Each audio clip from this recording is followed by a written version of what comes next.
விஜய் தலைமையிலான தமிழக வெற்றிக் கழக அரசின் 2026-2027 ஆண்டுக்கான முதல் முழுமையான நிதிநிலை அறிக்கையை நிதியமைச்சர் மரிய வில்சன் இன்று சட்டப்பேரவையில் தாக்கல் செய்து உரையாற்றினார். அப்போது அரசு பொறுப்பேற்ற 3 மாதங்களுக்குள் பல்வேறு மக்கள் நலத்திட்டங்கள் நிறைவேற்றப்பட்டுள்ளதாகவும் தேர்தல் வாக்குறுதிகள் அனைத்தும் படிப்படியாக நிறைவேற்றப்படும் என்றும் அமைச்சர் தெரிவித்தார். தாவேகா அரசு பொறுப்பேற்ற கடந்த 3 மாதங்களில் பொதுமக்களுக்கு இடையூறாக இருந்த 717 டாஸ்மாக் கடைகள் மூடப்பட்டுள்ளதாக நிதியமைச்சர் மரிய வில்சன் தெரிவித்தார். மேலும் தமிழகத்தில் விலையில்லா மின்சாரம் 200 யூனிட்டுகளாக உயர்த்தப்பட்டுள்ளதாகவும் அமைச்சர் மரிய வில்சன் தகவல் தெரிவித்தார். மாண்புமிகு முதலமைச்சர் அவர்களின் அறிவிப்புக்கு இணங்க 2 மாதங்களில் 500 யூனிட் வரை மின்சாரம் பயன்படுத்தும் நுகர்வோருக்கு வழங்கப்படும் விலையில்லா மின்சாரத்தை 100 யூனிட்டிலிருந்து 200 யூனிட்டாக உயர்த்தி வழங்குவதற்காக இந்த திருத்த வரவு செலவு திட்ட மதிப்பீடுகளில் 1545 கோடி ரூபாய் ஒதுக்கீடு செய்யப்படுகிறது. வீட்டு உபயோக நுகர்வோர், வேளாண் விவசாயிகள் என மின் நுகர்வோரின் பயன்பாட்டிற்கு வழங்கும் மானியத்தின் கீழ் இத்திருத்த வரவு செலவு திட்ட மதிப்பீடுகளில் 18,860 கோடி ரூபாய் ஒதுக்கீடு செய்யப்படுகிறது. தமிழ்நாடு மின்சார விநியோக கழகத்திற்கு இழப்பீடு நிதியாக 5000 கோடி ரூபாய் ஒதுக்கீடு செய்யப்படுகிறது. இந்த திருத்த வரவு செலவு திட்ட மதிப்பீடுகளில் எரிசக்தி துறைக்கு 15,828 கோடி ரூபாய் ஒதுக்கீடு செய்யப்படுகிறது. 2026-2027 பட்ஜெட்டில் பள்ளி கல்வித்துறைக்கு ரூபாய் 44,524 கோடி ஒதுக்கீடு செய்யப்பட்டுள்ளதாகவும் இதில் 3,734 அரசு பள்ளிகளை நவீனமயமாக்க ரூபாய் 2,132 கோடியும், பள்ளிகளின் தூய்மையை பாதுகாக்க சூப்பர் கிளீன் கேம்பஸ் திட்டத்திற்கு ரூபாய் 139 கோடியும், பள்ளி பாடத்திட்ட மறுசீரமைப்பிற்கு ரூபாய் 25 கோடியும் ஒதுக்கப்பட்டுள்ளதாக இன்றைய பட்ஜெட் தாக்கலின் போது அமைச்சர் மரிய வில்சன் அறிவித்தார்.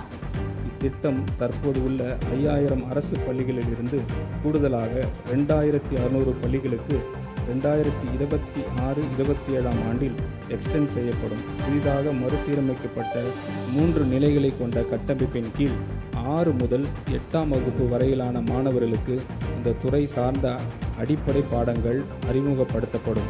9வது மற்றும் 10ஆம் வகுப்பு மாணவர்களுக்கு இடைநிலை அளவிலான பயிற்சியும், 11 மற்றும் 12ஆம் வகுப்பு மாணவர்களுக்கு சிறப்பு விரும்பும் பாடங்களுக்கும் வழங்கப்படும்.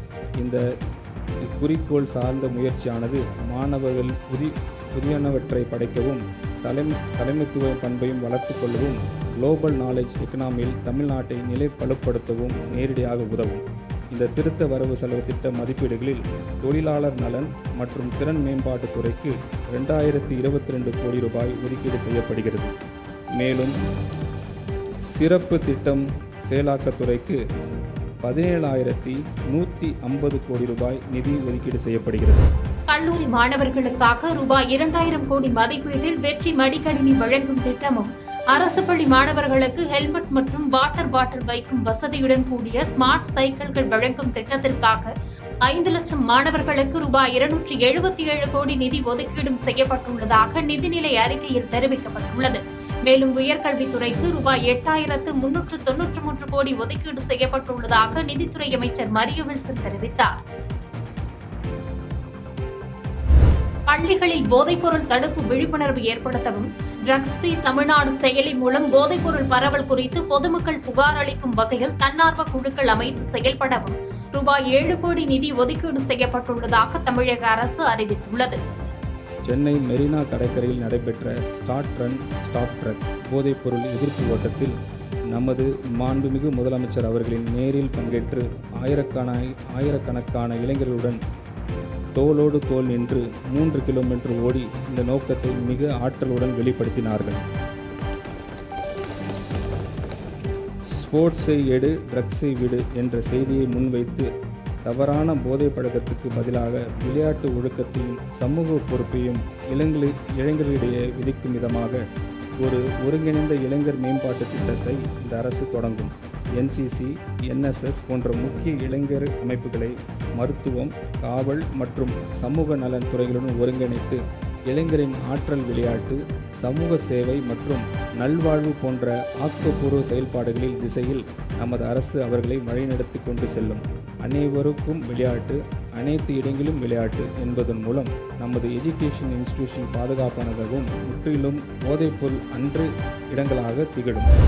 தாவேகா அரசின் முக்கிய வாக்குறுதிகளில் ஒன்றான தாய்மாமன் சீர்திட்டம் வரும் செப்டம்பர் 15ஆம் தேதி அண்ணாவின் பிறந்த நாளன்று திறக்கப்படும் என்று அறிவித்துள்ள அமைச்சர் மரிய வில்சன், அரசு மருத்துவமனைகளில் பிறக்கும் ஒவ்வொரு குழந்தைக்கும் தாய்மாமனின் அன்பளிப்பாக 1 கிராம் தங்க மோதிரம் வழங்கப்படும். இத்திட்டத்திற்காக ரூபாய் 560 கோடி ஒதுக்கீடு செய்யப்பட்டுள்ளதாகவும் அறிவித்தார்.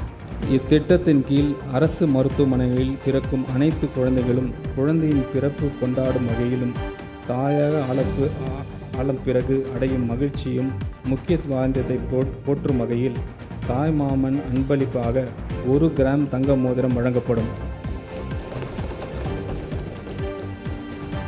இத்திட்டத்தை நடைமுறைப்படுத்துவதற்காக திருத்த வரவு செலவு திட்ட மதிப்பீடுகளில் 560 கோடி ரூபாய் நிதி ஒதுக்கீடு செய்யப்படுகிறது.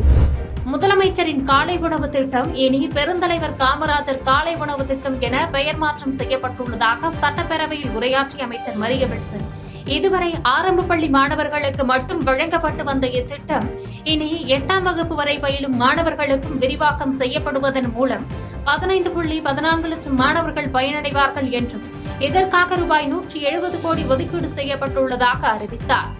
முதலமைச்சரின் காலை உணவு திட்டத்துக்கு பெருந்தலைவர் காமராஜர் காலை உணவு திட்டம் என பெயர் வைத்து பெருந்தலைவருக்கு பெருமை சேர்த்துள்ளார்.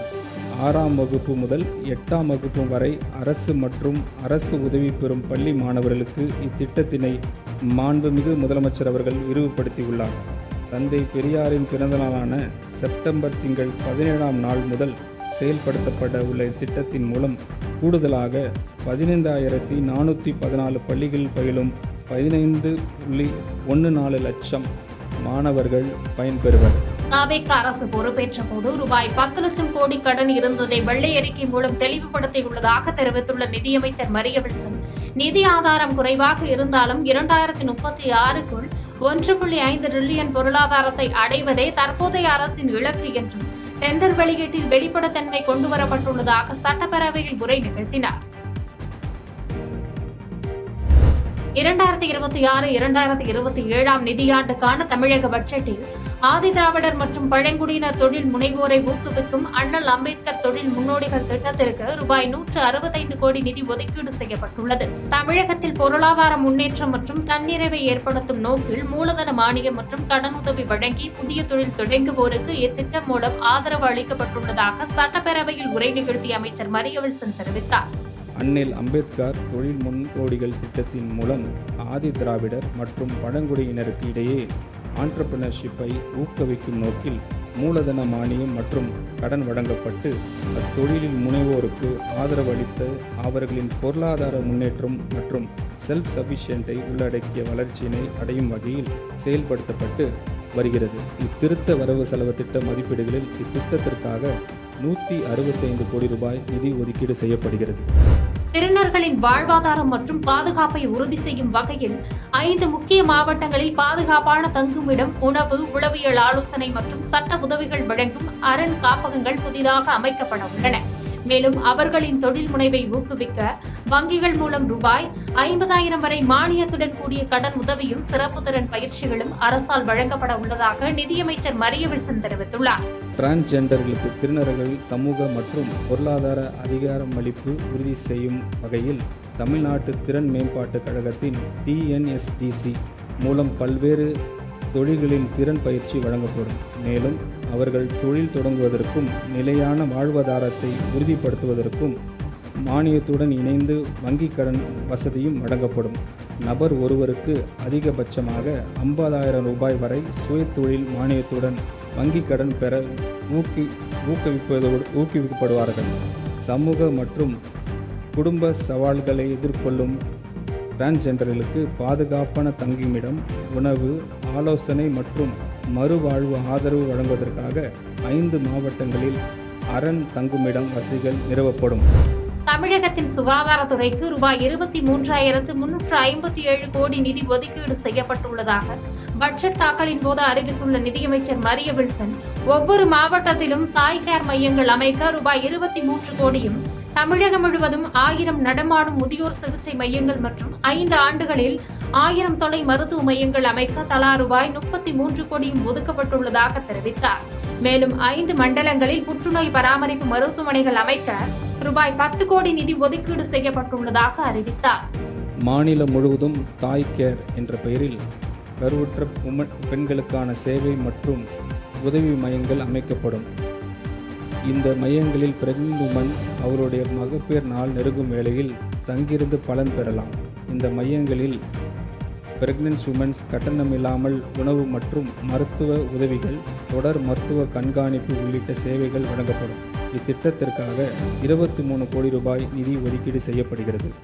தொலைதூர மற்றும் கிராமப்புறங்களில் வாழும் மக்களுக்கு சிறப்பு மருத்துவ பராமரிப்பு கிடைப்பதை உறுதி செய்யும் நோக்கில் அரசு ஹப் அண்ட் ஸ்போக் மருத்துவமனைகள் வகையிலான டெலிமெடிசன் சிஸ்டம் உருவாக்கப்படும். புற்றுநோய் பராமரிப்பு தொடர்பாக இந்த அரசு ஹப் அண்ட் ஸ்போக் மருத்துவமனை வகையிலான அமைப்புகள் உருவாக்கும். புற்றுநோய் பராமரிப்பு மருத்துவமனை மாநில முக்கியத்துவம் வாய்ந்த நிறுவனமாகவும் உயர் சிகிச்சை மருத்துவமனையாகவும் மாற்றப்படும். நோயாளிகளின் முதல் தொடர்பு மையமாக 5 மண்டல புற்றுநோய் பராமரிப்பு மருத்துவமனைகள் நிறுவப்படும். இந்நிறுவனங்களில் புற்றுநோய் பராமரிப்பு தொடர்பான ஆராய்ச்சி மற்றும் மேம்பாட்டு பணிகளையும் மேற்கொள்ளவும் இதற்கான டிபிஆர் தயாரிப்பதற்காக திருத்த வரவு செலவு திட்ட மதிப்பீடுகளில் 10 கோடி ரூபாய் ஒதுக்கீடு செய்யப்படுகிறது. பெண்கள் குறித்து இழிவாக பேசுபவர்களுக்கு தன்னம்பிக்கை கிடையாது என்று பாமக தலைவர் அன்புமணி ராமதாஸ் ஆவேசமாக தெரிவித்துள்ளார். டெல்லி செல்வதற்காக சென்னை விமான நிலையத்திற்கு வந்தவர் செய்தியாளர்களை சந்தித்தார். அப்போது விவசாயிகளின் கூட்டுறவு வங்கிக் கடன்களை முழுமையாக தள்ளுபடி செய்ய வேண்டும் என வலியுறுத்தினார். மேலும் ஒரு நாளைக்கு 2 விவசாயிகள் தற்கொலை செய்யும் நிலையை போக்க வேண்டிய அவசியம் இருப்பதாக கருத்து தெரிவித்த அன்புமணி ராமதாஸ் படிப்படியாக பூரண மதுவிலக்கை கொண்டுவர வேண்டும் என வலியுறுத்தினார். மேலும் பெண்கள் குறித்து இழிவாக பேசுகின்ற ஆண்கள் குறித்து ஆவேசமாக பதிலளித்து கண்டனம் தெரிவித்தார். பெண்களை பற்றி இழிவாக பேசுகின்ற ஆண்களுக்கு ஆண்மை கிடையாது, தன்னம்பிக்கையும் கிடையாது. அப்படி இல்லாதவர்கள் தான் பெண்களை இழிவுபடுத்தி பேசுவார்கள். திருப்போரூர் அடுத்த வெண்வேடு கிராமத்தில் மின்கம்பி அறுந்து விழுந்ததில் 3 கறவை பசுமாடுகள் பரிதாபமாக உயிரிழந்தன. செங்கல்பட்டு மாவட்டம் திருப்போரூர் அடுத்த வெண்வேடு பகுதியில் வசித்து வரும் விவசாயி ஜானகிராமன் என்பவர் கால்நடைகளை வைத்து பால் வியாபாரம் செய்து வந்துள்ளார். இந்நிலையில் தனது வீட்டின் எதிரே கட்டியிருந்த பசுமாடுகள் மீது நள்ளிரவில் எதிர்பாராத விதமாக அப்பகுதியில் சென்ற மும்முனை மின்கம்பி அறுந்து விழுந்ததில் மின்சாரம் பாய்ந்து 3 சினை மாடுகள் இறந்ததாக கூறப்படுகிறது. இதுகுறித்து வருவாய்த்துறையினருக்கு தகவல் தெரிவிக்கப்பட்டு பின்னர் கால்நடை மருத்துவர்கள் மூலம் உயிரிழந்த பசுமாடுகளுக்கு உடற்குறாய்வு செய்யப்பட்ட நிலையில் தனது வாழ்வாதாரமான மாடுகள் இறந்துவிட்டதால் அரசு உரிய நடவடிக்கை எடுத்து தனக்கு நஷ்ட ஈடு வழங்க உதவ வேண்டும் என பாதிக்கப்பட்ட விவசாயி ஜானகிராமன் கோரிக்கை விடுத்துள்ளார். நான் ஒரு 4 மாடு கறவை மாடுங்களை வச்சுன்னு பால் கறந்து வியாபாரம் பண்ணி குழப்பம் நடத்தின்னு வருவேன். இப்போ நைட்டு மாடு இங்கே மாடு கட்டி வச்சுருக்கும்போது நைட்டு ஒரு மழை தூரலாக இருந்தது. அப்போ மேலே ஈபி லைன் ஒரு லைன் அறந்து விழுந்து மாட்டு மேலே 3 மாடு மேலே விழுந்து மாடு அலர் சத்தங்கிறது ஓடியாந்து பார்த்தா மாடு அலரில் அந்த ஒயரை ரிமூவ் பண்ணதுக்குள்ளே மாடு 3 மாடு இறந்து போச்சு. அந்த மாடுடைய இது வச்சு தான் நான் பிழைப்பு நடத்த வந்திருந்தேன். இப்போ என்ன பண்ணுறதுன்னு ஒன்றும் புரியல. இந்த மாதிரி இந்த அரசாங்கத்தில் ஏதாச்சும் நம்மளுக்கு உதவி பண்ணால் நல்லாயிருக்கும். ஏன் அந்த மாட்டை வச்சு இந்த மாதிரி வியாபாரம் பண்ணியிருந்தீங்க? அந்த மாட்டோட மதிப்பு என்ன இருக்கும்? இதனால் உங்களுக்கு என்ன பாதிப்பு ஐயா? மாடு ஒரு மாடு ஒரு 10 லிட்டர் 12 லிட்டர் ஒரு மாடு கறக்கும். அதை வச்சு நான் வியாபாரம் விற்று அதை குடும்பம் நடத்திருந்தேன். மாட்டு சனமண்ட மேலே பால் காமன் இருக்குது. ஒரு மாடு 1 லட்ச ரூபாய்க்கு மேலே தாங்கும். இதுக்கு ஏதாவது நம்ம அரசாங்கத்திலேருந்து நம்மளுக்கு நிவாரணம் பண்ணால் நல்லாயிருக்கும் உதவி. காவிரி விவகாரத்தில் வரட்டு கௌரவம் பார்க்காமல் தமிழக அரசு உடனடியாக அனைத்து கட்சி கூட்டத்தை கூட்ட வேண்டும் என்று விசிக தலைவர் திருமாவளவன் வலியுறுத்தியுள்ளார். திருச்சி விமான நிலையத்தில் செய்தியாளர்களை சந்தித்த அவர் பட்ஜெட் ஆவணங்களுடன் ஜெபமாலையை எடுத்து சென்றது நிதியமைச்சரின் தனிப்பட்ட நம்பிக்கை என்றும் அதனை அரசமைப்பு சட்டம் அங்கீகரிப்பதாகவும் கருத்து தெரிவித்தார். காவிரி விவகாரத்தில் கர்நாடக அரசின் நடவடிக்கைகளை அம்பலப்படுத்தவும் தமிழர்களின் பிரச்சினைகளை முன்னிறுத்தவும் தமிழ்நாடு அரசு கௌரவம் பார்க்காமல் அனைத்து கட்சி கூட்டத்தை கூட்டி எதிர்க்கட்சிகளின் கருத்துக்களை கேட்க வேண்டும் என வலியுறுத்தினார். தமிழ்நாடு அரசு இதை ஒரு கௌரவ பிரச்சனையாக பார்க்க வேண்டியதில்லை. ஒரு வரட்டு பிடிவாதமும் தேவையில்லை. எதிர்க்கட்சிகளுடைய உணர்வுகளை மதித்து கலந்தாய்வு செய்வது மிக மிக அவசியமானது. இதில் யாருக்கு வெற்றி, ஆளும் கட்சிக்கா எதிர்க்கட்சிக்கா என்பதல்ல. இந்த பிரச்சனையை பொறுத்தவரையில் தமிழர்களின் பிரச்சனைகள் முன்னிறுத்தப்பட வேண்டும். குறிப்பாக நாளுக்கு நாள் சாகுபடி செய்யும் பரப்பளவு குறைந்து வருகிறது. விவசாயம் பாழாகி வருகிறது. விவசாயிகள் கடும் நெருக்கடிக்கு ஆளாகி வருகிறார்கள். இத்தகைய சூழலில் அனைவரும் ஒன்றுபட்டு நிற்க வேண்டும். எதிர்க்கட்சிகள், தோழமை கட்சிகள் இப்பிரச்சனையில் எத்தகைய நிலைப்பாட்டை எடுத்திருக்கின்றனவோ அந்த நிலைப்பாட்டிற்கு ஏற்ப இணங்க ஆளும் கட்சியும் முடிவெடுக்க வேண்டும் என்பதுதான் விடுதலை சிறுத்தைகளின் வேண்டுகோள். செய்திகளை உடனுக்குடன் தெரிந்து கொள்ள கீழ்கண்ட கேபிள் மற்றும் டிடிஎச் நெட்வொர்க்குகளில் எம்நாடு செய்தி தொலைக்காட்சியை காணுங்கள். பாதகம் செய்பவரை கண்டால் நாம் பயம் கொள்ளலாகாது பாப்பா. மோதி மிதித்துவிடு பாப்பா, அவர் முகத்தில் உமிழ்ந்துவிடு பாப்பா. அண்மை செய்திகளை உடனுக்குடன் தெரிந்து கொள்ள இணைந்திருங்கள் எம்நாடு தொலைக்காட்சியுடன்.